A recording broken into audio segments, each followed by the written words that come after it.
Malhada da Caiçara, Bahia. O ano corria arrastado, como as águas barrentas do Rio São Francisco em tempo de seca, marcando o calendário de 1929.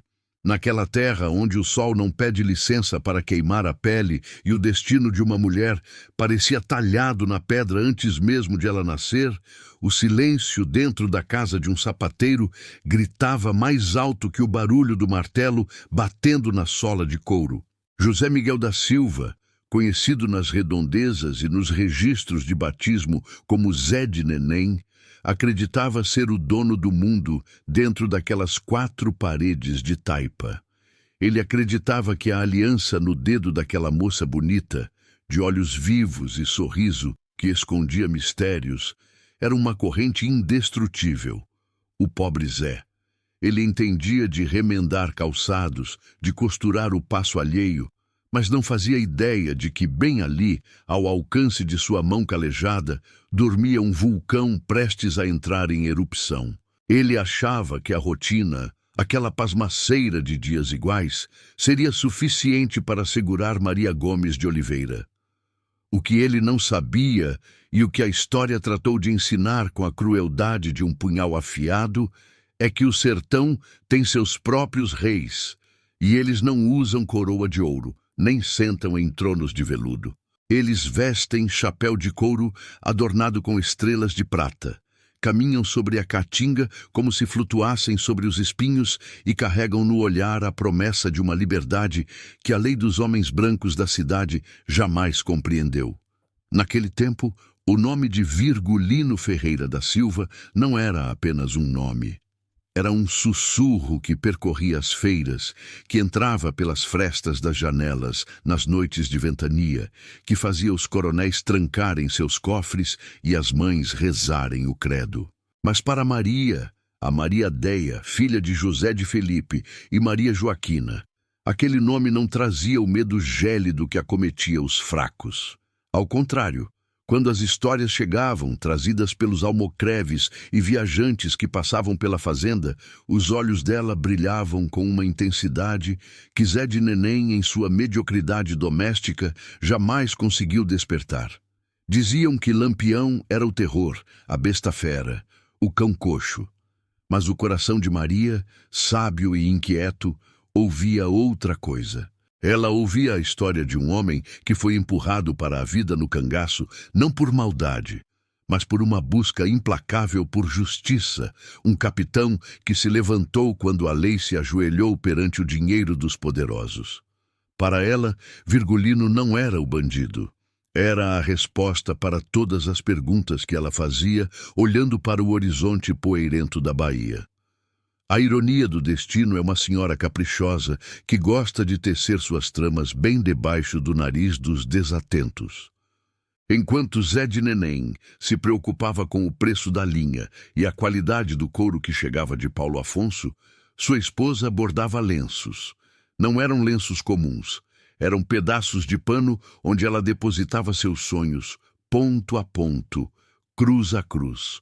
E cada vez que a agulha furava o tecido, era como se ela estivesse furando pouco a pouco a bolha de tédio e submissão em que vivia. A casa do sapateiro era limpa, organizada, respeitável aos olhos da sociedade hipócrita da época. Mas era fria. Faltava-lhe o calor da vida verdadeira, aquela vida que pulsa e sangra, que ri e chora com a mesma intensidade.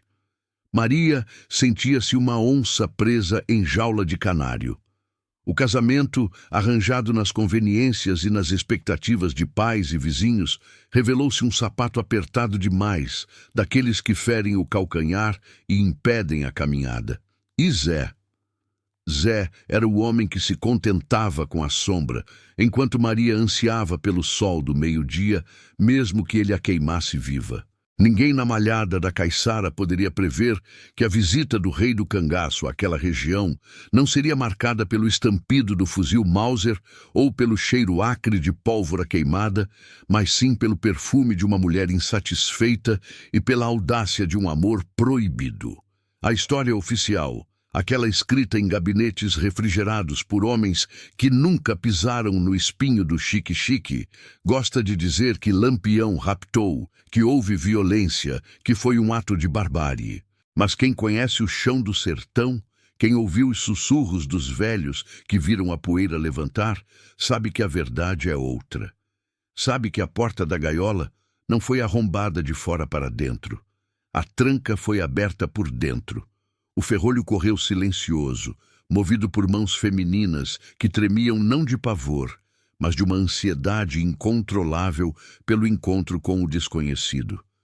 Naquelas semanas que antecederam a grande virada, o ar parecia mais pesado. Havia uma eletricidade estática rondando a fazenda dos pais de Maria, onde ela passava cada vez mais tempo, fugindo das discussões estéreis e da frieza do leito conjugal com o sapateiro. O marido, em sua arrogância de homem proprietário, não via os sinais. Não via que o olhar da esposa já não morava mais ali. Ele achava que as brigas eram apenas coisas de mulher, destemperos passageiros. Zé de Neném, focado em seus sapatos, esqueceu-se de olhar para a alma de quem dormia ao seu lado. Ele subestimou a força de um desejo reprimido e subestimou fatalmente a honra de um cangaceiro, porque Virgulino, ao contrário do que pregavam os jornais da capital, respeitava a mulher sertaneja como se respeita uma santa no altar. Ele não tomaria o que não lhe fosse ofertado. Mas o destino já havia preparado a oferta. Era o prenúncio de uma tempestade que mudaria para sempre a face do cangaço.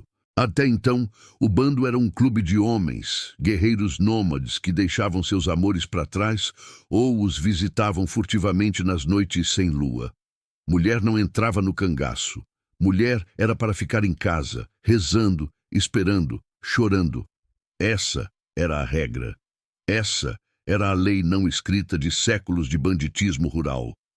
Mas Virgulino Ferreira da Silva não se tornou Lampião seguindo regras. Ele se tornou lenda quebrando-as. E Maria, a déia de olhos de jabuticaba, estava prestes a ser a marreta que quebraria a regra mais sagrada de todas. O sapateiro Zé de Neném continuava batendo seu martelo, tic-tac, tic-tac, marcando os segundos que faltavam para o fim de sua vida de homem casado. Ele não sabia, mas já era passado. O futuro vinha a galope, montado em um cavalo suado, usando óculos de grau e carregando no peito bornais bordados com a mesma dedicação que Maria usava em seus lenços. O encontro das duas almas rebeldes não foi um acaso. Foi uma colisão de astros que o sertão, em sua imensa sabedoria, apenas observou em silêncio, prendendo a respiração para ver o que nasceria daquela união improvável. Quem vê as fotos antigas, aquelas em preto e branco onde o casal posa rígido diante da câmera, pode ter a ilusão de que Maria Gomes de Oliveira nasceu pronta para o cangaço. Mas antes de ser a rainha do sertão, ela era apenas Maria de Déia, uma menina nascida e criada sob o regime patriarcal da fazenda malhada da Caiçara. Era uma moça de traços fortes, pele morena queimada de sol e um vigor que destoava das outras mulheres da região. Enquanto a maioria aceitava a sina de baixar a cabeça e servir, Maria tinha o que os antigos chamavam de sangue nos olhos. Filha de José de Felipe e Maria Joaquina, gente de respeito, lavradores que conheciam o valor do trabalho duro, ela cresceu ouvindo que o destino de toda mulher honrada era casar, parir e criar. E ela tentou. Deus sabe como ela tentou caber nessa forma de barro que a sociedade lhe entregou. Aos 15 anos, idade em que as meninas da cidade brincavam de boneca ou estudavam francês, Maria foi entregue em casamento. O escolhido foi José Miguel da Silva, o Zé de Neném. Não era um homem mau, na acepção criminosa da palavra. Não era um facínora, era um sapateiro. Um homem que vivia curvado sobre formas de madeira, com a boca cheia de pregos e as mãos manchadas de tinta. Zé representava a estabilidade, o teto seguro, o feijão no prato. Para os pais de Maria, era um bom partido. Para Maria, contudo, Zé de Neném revelou-se a personificação do morno. E no sertão, meu amigo, o que não queima e nem esfria, apodrece. Havia, porém, uma sombra que pairava sobre a casa do sapateiro, uma sombra mais densa que a falta de amor. O silêncio do berço vazio. No sertão daquela época, a masculinidade de um homem e a utilidade de uma mulher eram medidas pela quantidade de filhos que colocavam no mundo para capinar a roça. Mas os anos passavam e o ventre de Maria permanecia seco.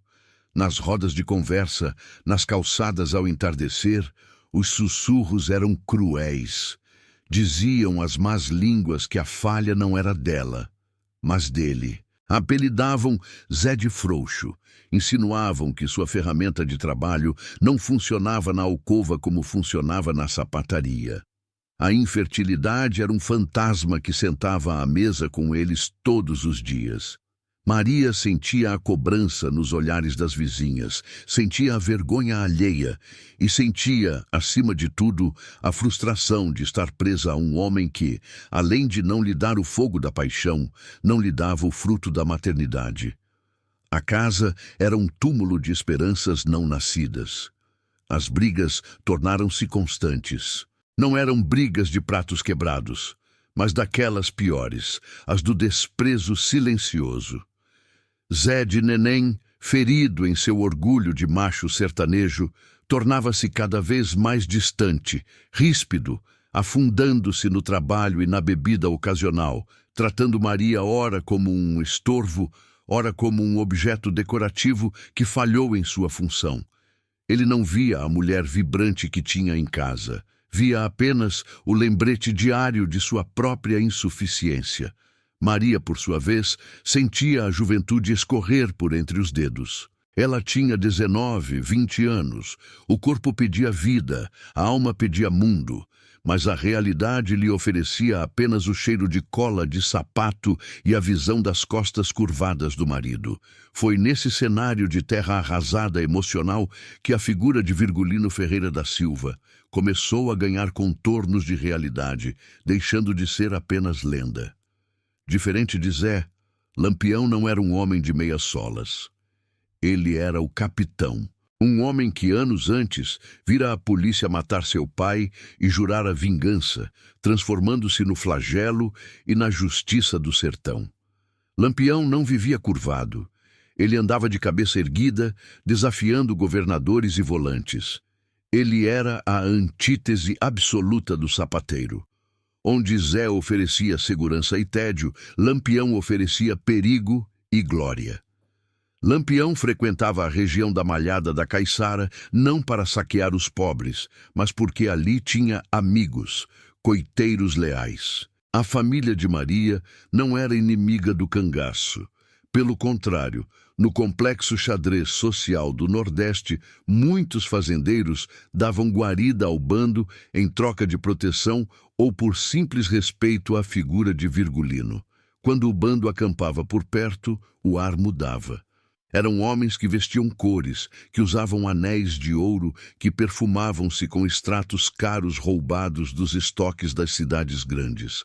Eles traziam notícias, traziam música, traziam a eletricidade da aventura. Imagine o impacto disso na mente de Maria Déia. Ela via Zé de Neném, cinza, opaco, preocupado com centavos, e da varanda da casa de seus pais via Virgulino, um homem que exalava poder, que era tratado como rei, que comandava dezenas de cabras valentes com um simples aceno de mão. Mas havia algo mais, algo que os livros de história muitas vezes esquecem de mencionar: a gentileza. Relatos de quem viveu a época juram que Lampião, apesar da fama de terrível, era extremamente cavalheiro com as mulheres de seus coiteiros e amigos. Ele sabia conversar, sabia elogiar, sabia olhar nos olhos. Numa das visitas de Lampião à casa dos pais de Maria, o inevitável contato visual aconteceu. Não foi um olhar lascivo de bandido para uma presa. Foi o reconhecimento mútuo de duas forças da natureza. Virgulino viu naquela moça os olhos mais bonitos do sertão, como ele mesmo diria depois. Viu uma altivez que não se encontrava nas moças conformadas das vilas. E Maria? Maria viu no homem marcado por cicatrizes e óculos redondos a chave da sua cela. Viu um homem que, apesar de caçado como bicho, era mais livre do que qualquer doutor da cidade. Maria não foi uma perdida que fugiu por capricho. Ela foi uma mulher empurrada para o abismo pela mediocridade de um casamento falido e pela dor da esterilidade imposta. Ela estava sufocada. E quando se está sufocando e alguém lhe estende a mão, mesmo que essa mão esteja suja de pólvora e sangue, você segura. Você segura com força. Zé de Neném continuava lá, pequeno em sua existência, sem saber que sua esposa já não habitava mais aquele mundo de sapatos velhos. Ela já estava viajando nas histórias, já estava imaginando como seria sentir o vento no rosto galopando ao lado do rei. O terreno estava preparado, a pólvora estava espalhada. Faltava apenas a faísca do erro, daquele momento decisivo em que a razão falha e o coração toma as rédeas do destino, sem se importar se o caminho leva ao céu ou ao inferno. Malhada, da Caiçara, 1930. O erro de José Miguel da Silva, o Zé de Neném, não foi um ato de violência física naquele dia derradeiro. O erro dele foi a soberba do homem comum. Foi acreditar que a instituição do casamento era uma corrente de ferro que a vontade de uma mulher não podia romper. Quando as brigas esfriaram e o silêncio gelado tomou conta da casa, Maria pediu para passar um tempo na casa dos pais, na fazenda Malhada. Zé consentiu. Ele achou que era apenas um capricho, uma amofinação de mulher que logo passaria com o chá de cidreira e os conselhos da mãe. Ele a viu arrumar a trouxa de roupas, viu ela calçar a sandália e não moveu um dedo para segurá-la. Ele voltou para sua bancada de sapateiro, crente de que, em uma semana ou duas, ela voltaria com a cabeça baixa, pronta para retomar sua vida de esposa submissa. Foi o maior erro de cálculo de sua vida. Ele abriu a porta da gaiola para que o pássaro pensasse, sem perceber que o pássaro já tinha visto o céu azul lá fora. Na fazenda dos pais de Maria, o clima era outro. Se na casa do sapateiro o tempo se arrastava, ali ele galopava. Lampião estava por perto. O rei do cangaço acampara nas imediações, protegido pela mata branca e pela lealdade dos coiteiros. A presença dele eletrificava o ar. Os vaqueiros falavam baixo, as mulheres cochichavam excitadas, e Maria sentia o coração bater no ritmo do trote de um cavalo. Ela sabia que ele estava ali, não era uma suposição, era uma certeza física, como se a pele dela pudesse sentir o calor da fogueira do bando a quilômetros de distância. O ponto de virada, o momento exato em que a história do Brasil mudou, aconteceu numa tarde de mormaço, quando a coragem de Maria venceu o medo do inferno. A tradição dizia que a mulher devia esperar ser escolhida. Maria escolheu. Ela não esperou que Virgulino viesse bater à sua porta por acaso. Ela pegou um pedaço de seda, um lenço bordado com o capricho de quem borda o próprio destino e cometeu o ato de rebeldia suprema. Ela chamou um portador de confiança. Alguém que conhecia as veredas, que sabia assobiar como pássaro para não levar um tiro de sentinela. Entregou o lenço e um recado curto, mas que pesava toneladas. Não pediu dinheiro, não pediu joias. Pediu um encontro. Aquele pedaço de pano viajou pela Caatinga, passando por xique-xiques e mandacarus, carregando o perfume de uma mulher casada que estava disposta a jogar sua honra na lama em troca de uma vida de verdade. Esse foi o erro fatal para a moral da época. A inversão dos papéis. A caça convidando o caçador. Quando o mensageiro chegou ao coito, o esconderijo do bando, Lampião estava limpando seu fuzil, cercado por seus homens. Luís Pedro, Corisco, Gato. A chegada de um estranho sempre gerava tensão.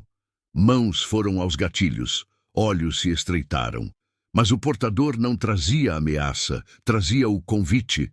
Relatos de quem conviveu com o bando dizem que Lampião, o homem que fazia tremer coronéis, segurou aquele lenço com uma delicadeza incongruente. Ele leu o recado. Seus óculos refletiram a luz do sol filtrada pelas folhas das árvores. Ele sorriu. Não o sorriso de escárnio, mas o sorriso de quem encontra um igual. Virgulino sabia das regras. Ele mesmo as impusera. Mulher no bando traz discórdia, traz ciúme, atrasa a marcha, atrai a polícia. Aceitar aquele convite era um erro tático. Era colocar em risco a segurança de todos. Seus cabras mais antigos devem ter trocado olhares preocupados. O capitão estava pensando com o coração, e no cangaço o coração é um alvo fácil para uma bala. Mas Virgulino, naquele momento, não era apenas o estrategista de guerrilha. Era um homem solitário no topo de seu poder. A audácia de Maria o desarmou mais rápido que qualquer volante. Ele mandou a resposta. Ele iria vê-la. O encontro não se deu sob a luz do sol, à vista de todos. Foi nas sombras, na discrição que o pecado exige. Maria esperou. A ansiedade era tanta que parecia que seu peito ia rasgar. Quando Lampião apareceu, não veio como o monstro das histórias de terror. Veio perfumado, lenço no pescoço, chapéu quebrado na testa, com a elegância rústica de um príncipe do sertão. Eles conversaram. Não sabemos as palavras exatas. O vento do sertão as levou, mas sabemos o teor. Ele não a sequestrou. Ele não a arrastou pelos cabelos. Ele lhe fez uma proposta, ou talvez um aviso. Disse que a vida no cangaço não era bordado e festa. Era dormir no chão duro, comer farinha seca, fugir debaixo de chuva e bala, ver a morte de perto todo dia. Ele tentou dissuadi-la, testar sua fibra. Foi aí que Maria cometeu seu erro final, o erro glorioso. Ela olhou para aquele homem, cercado de perigo, e disse que preferia morrer lutando ao lado dele do que viver mofando ao lado do sapateiro. Ela selou seu destino com uma frase que vale mais que 1000 tratados. Eu vou com o Senhor. Naquele instante, a regra foi quebrada. O celibato forçado do cangaço, a exclusividade masculina, a segurança do bando, tudo foi posto em xeque por causa de um par de olhos castanhos e uma vontade de ferro. Zé de Neném, em sua casa, talvez estivesse jantando pensando que a esposa logo voltaria. Ele não sabia que naquele exato momento Maria Déia morria para o mundo dos homens de bem e renascia como Maria Bonita. A decisão estava tomada. Não havia volta. Ela não apenas traiu o marido, ela traiu a sociedade, a igreja, a lei e o medo.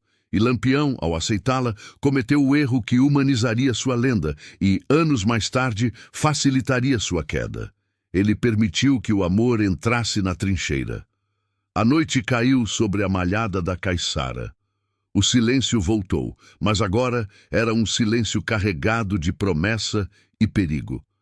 Maria voltou para a casa dos pais naquela noite, mas apenas de corpo. Sua alma já dormia no meio do mato. Ela começou a preparar suas coisas discretamente.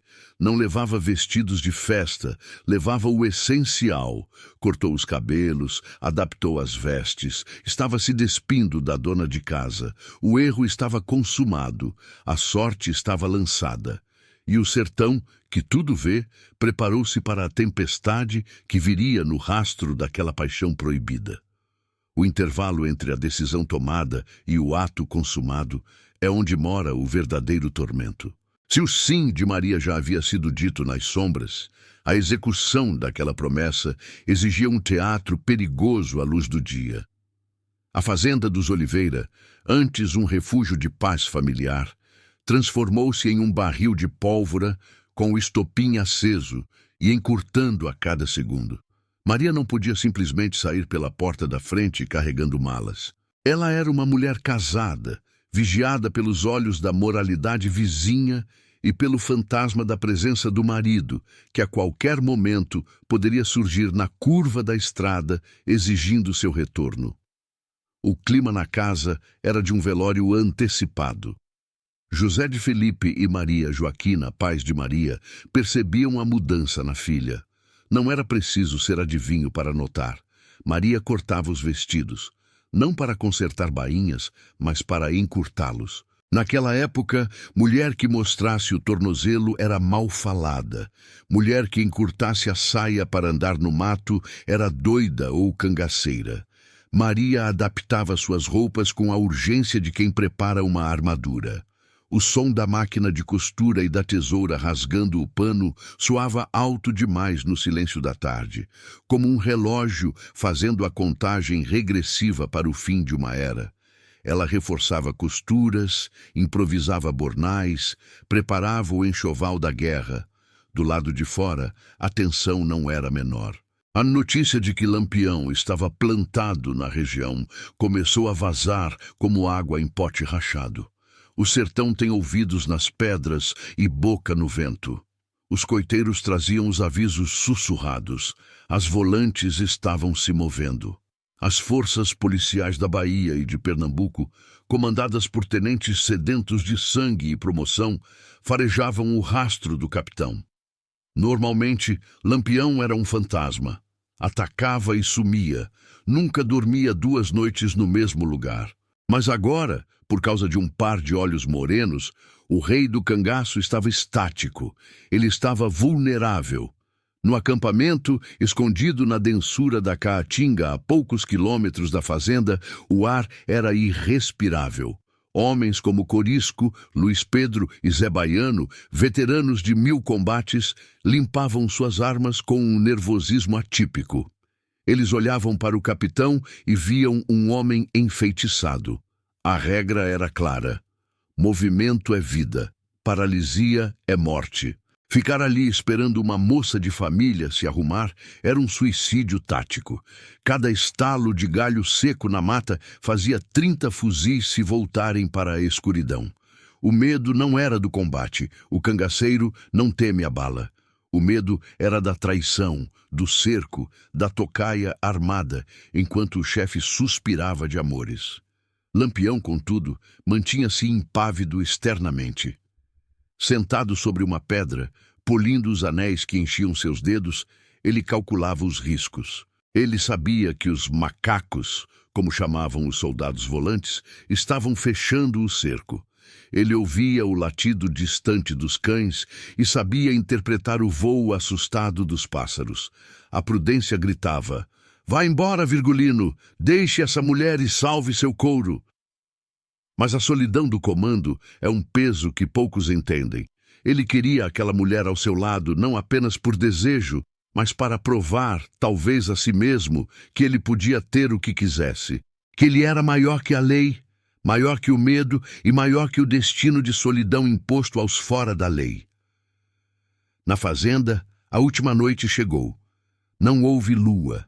O céu estava preto como breu, coberto por nuvens pesadas que prometiam chuva, mas só entregavam calor. Maria não dormiu. O coração batia na garganta, seco.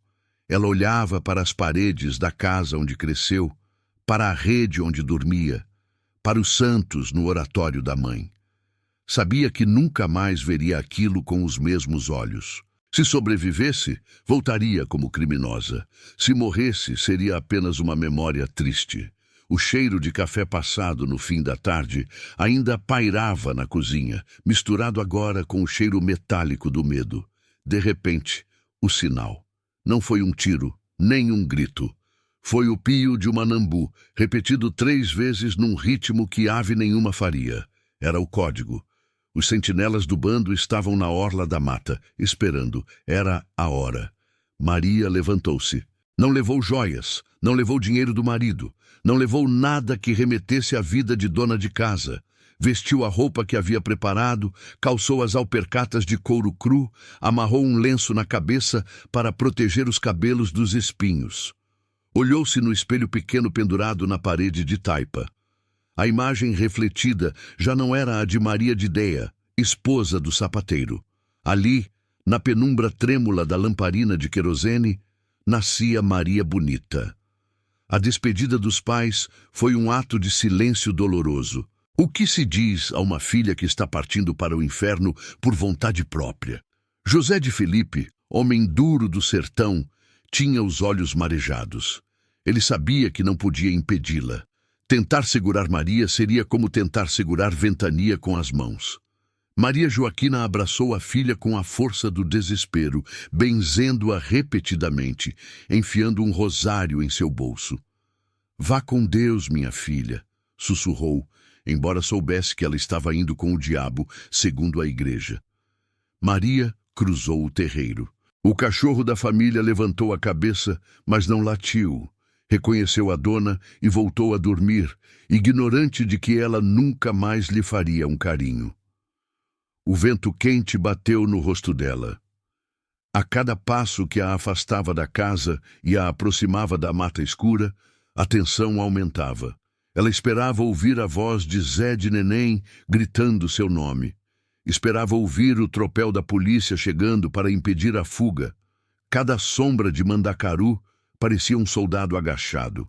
O silêncio era tão absoluto que ela podia ouvir o próprio sangue correndo nas veias. Ao chegar na orla da mata, vultos surgiram do nada. Chapéus de couro em meia-lua, cartucheiras cruzadas no peito, o brilho fosco dos canos das armas. Eram eles, os cangaceiros. Figuras que povoavam os pesadelos das crianças e as orações dos medrosos. Mas no meio deles, um vulto se destacou. Menor, coxo, mas gigante na presença. Lampião estendeu a mão. "Tu tens certeza, Maria?" A voz dele era rouca, baixa. "Daqui para frente, o chão é a cama e o céu é o telhado, e a morte dorme de conchinha com a gente." Maria não hesitou. O medo estava lá, sim, gelando sua espinha, mas a vontade de viver era maior. Ela segurou a mão do rei do cangaço. "Eu não vim para voltar, capitão." Naquele exato momento, longe dali, um cavalo relinchou e um soldado da volante acendeu um cigarro, olhando na direção da fazenda malhada. A sorte estava lançada. A calmaria tinha acabado. A fuga começaria agora, e com ela, a lenda. O bando se virou e, engolido pela caatinga, desapareceu na escuridão, levando consigo a mulher que acabara de incendiar o sertão com sua coragem suicida. Serra do Umbuzeiro, sertão da Bahia.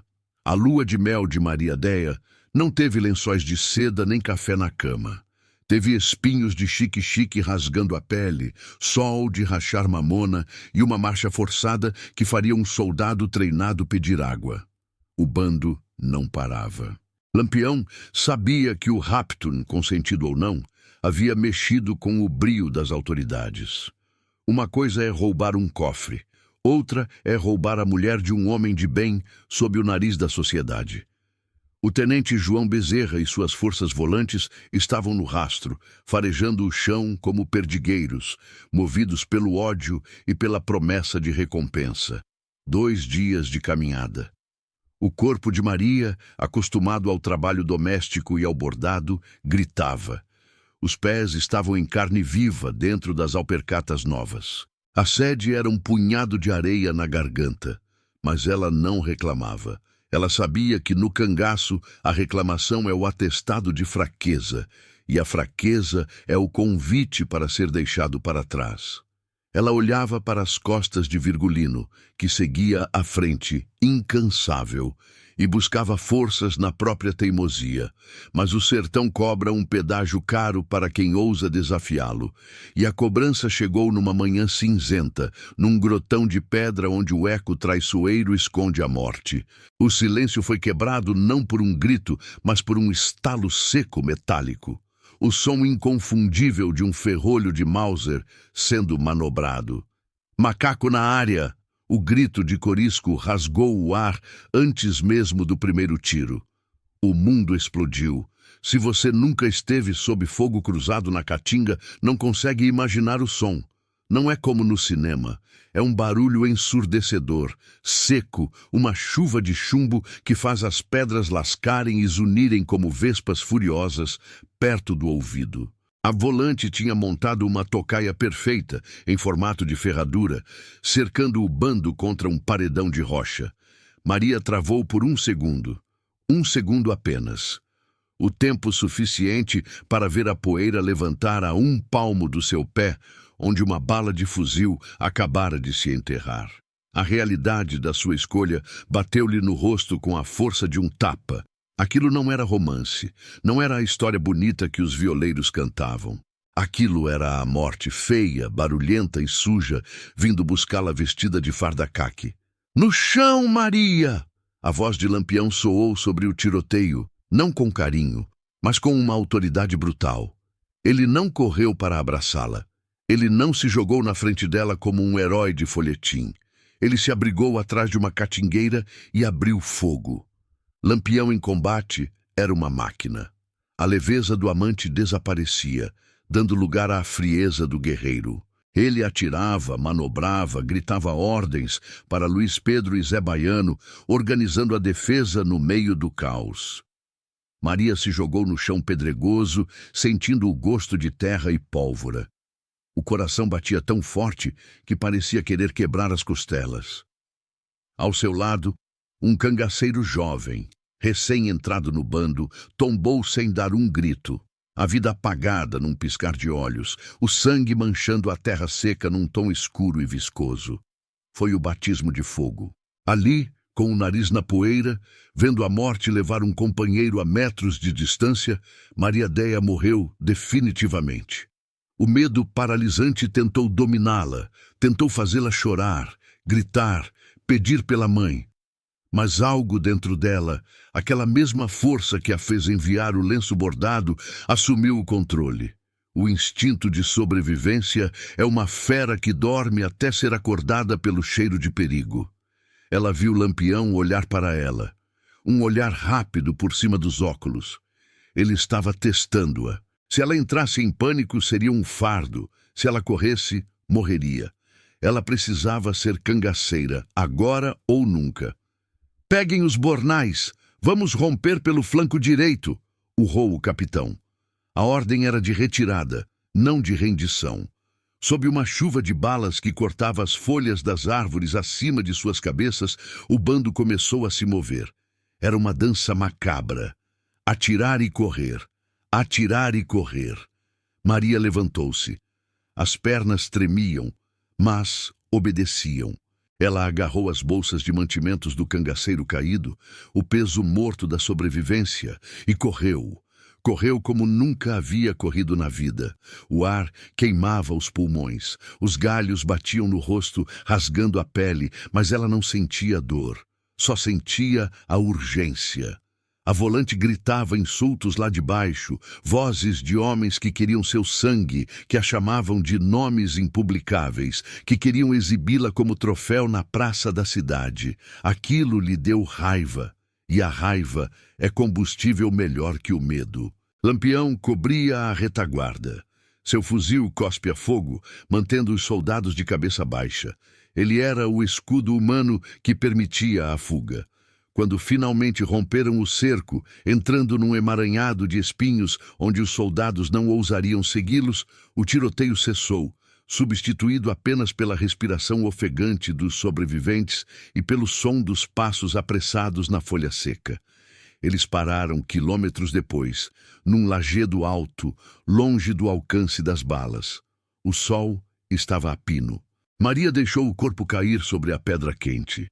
Estava suja de terra, arranhada, o vestido rasgado, o cabelo, antes motivo de orgulho, agora um emaranhado de nós e poeira. Ela olhou para as mãos. Tremiam incontrolavelmente.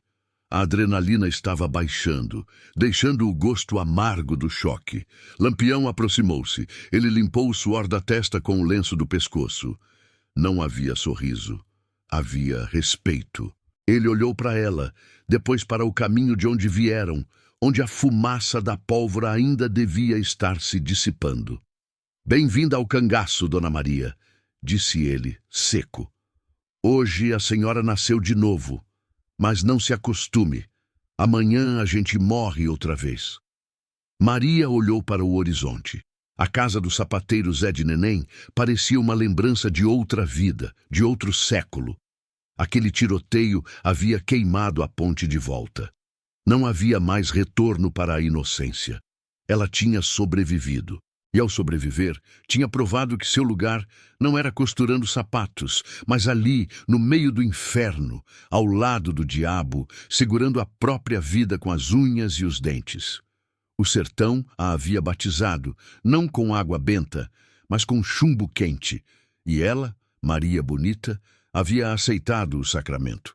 A poeira dos cascos dos cavalos já havia assentado, mas a poeira moral que Maria levantou jamais baixaria enquanto houvesse memória naquele pedaço de chão. Na casa do sapateiro, o amanhecer trouxe um silêncio diferente. Não era a paz matinal, era o vácuo. José Miguel da Silva, o Zé de Neném, acordou e viu o lugar vazio na rede, o armário com as roupas reviradas, a ausência física que pesava toneladas. Ele não pegou uma arma para ir atrás da esposa. Ele não gritou juras de vingança na praça. Ele fez o que os homens quebrados pelo destino fazem. Sentou-se em sua bancada, pegou o martelo e continuou a bater na sola de um sapato velho. Tic-tac, tic-tac. Aquele som monótono era o único escudo que lhe restava contra a vergonha que batia à porta. A notícia correu mais rápido que fogo em palha seca. A mulher de Zé fugiu com Lampião. Na venda, na igreja, na beira do rio, não se falava em outra coisa. Os olhares que recaíam sobre o sapateiro não eram de piedade, eram de uma curiosidade mórbida, misturada com aquele escárnio silencioso que o sertanejo reserva aos cornos. Zé de Neném tornou-se, da noite para o dia, o viúvo de mulher viva. Ele continuou ali, trabalhando, vivendo, envelhecendo, mas uma parte dele morreu naquela fuga. A história real conta que ele viveu muito, casou-se de novo, teve filhos, seguiu sua vida honrada. Mas a cicatriz daquele abandono público, a marca de ter sido trocado não por outro homem qualquer, mas pelo mito, pelo rei, foi uma sombra que caminhou ao lado dele até o túmulo. Ele foi a primeira vítima civil da lenda de Maria Bonita, o homem apagado para que a estrela dela pudesse brilhar. Para os pais de Maria, José de Filipe e Maria Joaquina, a consequência teve o gosto amargo do fel e o peso da culatra de um fuzil. A volante não tardou a chegar, e a polícia daquela época não pedia licença, nem trazia mandado. Eles queriam saber para onde o bando fora. A fazenda da família Oliveira virou alvo. Interrogatórios duros, ameaças veladas, o medo constante de que a casa fosse incendiada como represália. Ter uma filha no cangaço era ter um alvo pintado nas costas da família inteira. Eles viviam o paradoxo cruel. Rezavam para a filha estar viva, mas temiam o dia em que ela pudesse voltar, pois sua volta traria a guerra para o terreiro de casa. A honra da família foi manchada, lavada com lágrimas de uma mãe que não sabia se a filha dormia ou se fugia, se comia ou se passava fome. Mas a consequência mais brutal, a fatura mais cara cobrada pelo destino, recaiu sobre a própria Maria.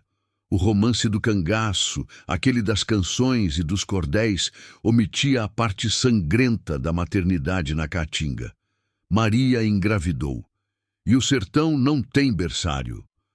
O bando não podia parar por causa de choro de menino.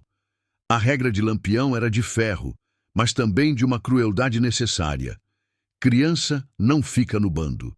Criança chora, criança adoece, criança atrasa. Imagine a cena, real e documentada pela história, que se repetiu sob a sombra das árvores. Maria, a rainha do cangaço, a mulher que desafiou tudo e todos, deitada sobre panos sujos de sangue, parindo no meio do mato, com o medo de uma emboscada a qualquer minuto. Nasceu a menina Expedita, mas a alegria do nascimento durou o tempo de um suspiro. A ordem era entregar. Entregar a própria carne e sangue para coiteiros, para padres, para estranhos de confiança criarem. Essa foi a verdadeira consequência de sua escolha. Maria teve que arrancar do peito a filha recém-nascida e entregá-la, sabendo que talvez nunca mais a visse, que a menina cresceria chamando outra mulher de mãe, sem saber que sua verdadeira genitora corria pelos matos com um fuzil na mão e um preço na cabeça. Dizem os companheiros de bando que Maria chorou. Chorou aquele choro seco, contido, de quem não pode fazer barulho para não atrair a morte. Ela trocou a segurança de um lar monótono pela liberdade, mas o preço da liberdade foi a negação da maternidade plena. Ela era a mãe do sertão, mas não podia ser mãe de seus filhos. E a sociedade? A sociedade transformou o escândalo em folclore.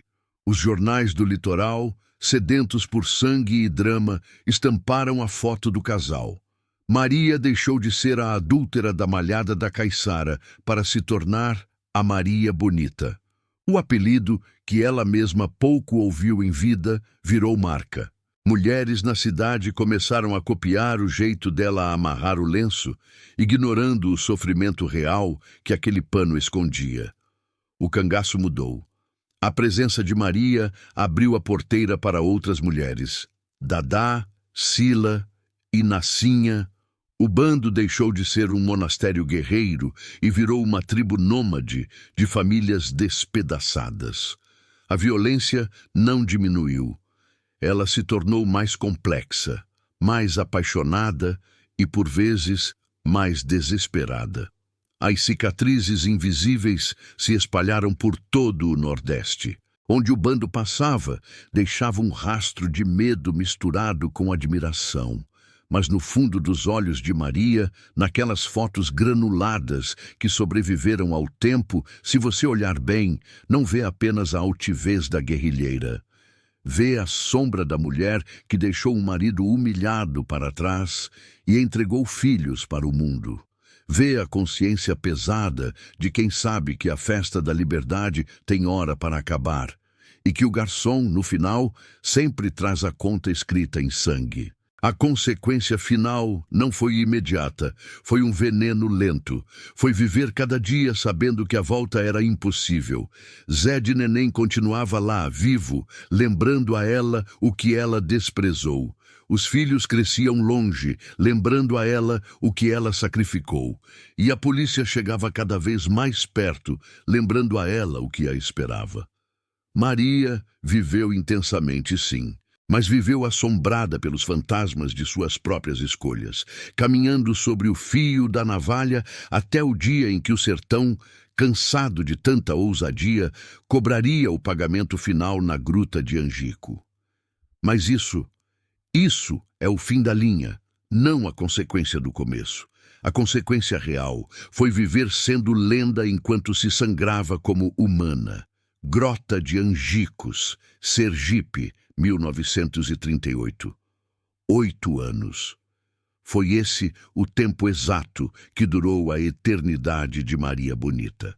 A história começou com um lenço bordado na Bahia e terminou numa grota úmida em Sergipe, sob uma chuva de balas que não deu chance de defesa. Mas o que eu quero que você entenda, agora que a poeira baixou e o silêncio voltou a reinar na Caatinga, não é como ela morreu. A morte é um detalhe biológico. Todos nós vamos morrer. O que importa, o que faz a alma do sertão tremer até hoje, é como ela viveu. Ao olhar para trás, para a casa do sapateiro Zé de Neném, vemos a vida que Maria rejeitou. Uma vida de segurança, de previsibilidade, de sim, senhor, não, senhor. Uma vida onde o maior perigo era furar o dedo com uma agulha e a maior emoção era a missa de domingo. Quantos de nós não vivemos essa vida? Quantos de nós não estamos agora mesmo sentados em nossas bancadas de sapateiro metafóricas, remendando os dias, engolindo os sonhos, aceitando o morno porque temos medo do fogo? Maria Gomes de Oliveira olhou para esse abismo de tédio e disse, não. E esse não ecoou mais alto que qualquer tiro de Mauser. A moral da história de Maria Bonita não está na legalidade de seus atos. Sob a ótica da lei, ela foi uma criminosa, cúmplice de banditismo. mas sob a ótica da alma humana, daquela parte selvagem que habita dentro de cada um de nós, ela foi uma gigante. Ela nos ensina que a liberdade tem um preço altíssimo, um preço que é cobrado em sangue, lágrima e separação, mas que, para alguns espíritos indomáveis, é o único preço que vale a pena pagar. O cangaço, com toda a sua violência e contradição, não era apenas sobre roubar ou matar. Era um grito rouco de um povo esquecido, esmagado por coronéis, secas e governos distantes. Lampião foi a encarnação desse grito em forma de guerra. Maria foi a encarnação desse grito em forma de amor e presença. Ao seguir o rei, ela não estava apenas trocando de marido. Ela estava reivindicando seu direito de ser protagonista da própria tragédia. Ela preferiu ser rainha no inferno a ser serva no paraíso artificial da sociedade hipócrita. Pense na coragem necessária para ser a primeira. Antes dela, o cangaço era estéril, masculino, duro. Ela trouxe o perfume, a vaidade, o riso e a complexidade feminina para dentro da trincheira. Ela humanizou a fera. E ao fazer isso, ela assinou sua sentença, porque o mundo não perdoa quem ousa ser livre demais. O mundo exige que voltemos para a forma, que baixemos a cabeça. Quando degolaram o bando em Angico e expuseram suas cabeças nas escadarias das prefeituras como troféus macabros, as autoridades queriam mostrar o triunfo da lei sobre o crime. Mas falharam. Falharam porque, ao olhar para aqueles rostos petrificados na morte, o povo não viu apenas bandidos. Viu lendas. Viu pessoas que ousaram desafiar os deuses da terra. A brutalidade do fim apenas cimentou a glória do meio. Zé de Neném morreu de velho e hoje seu nome é apenas uma nota de rodapé na biografia da ex-mulher.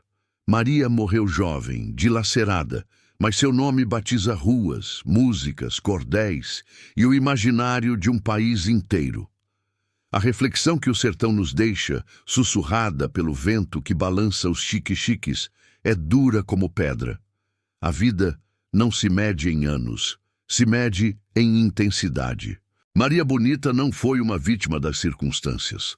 Ela foi a autora do seu destino.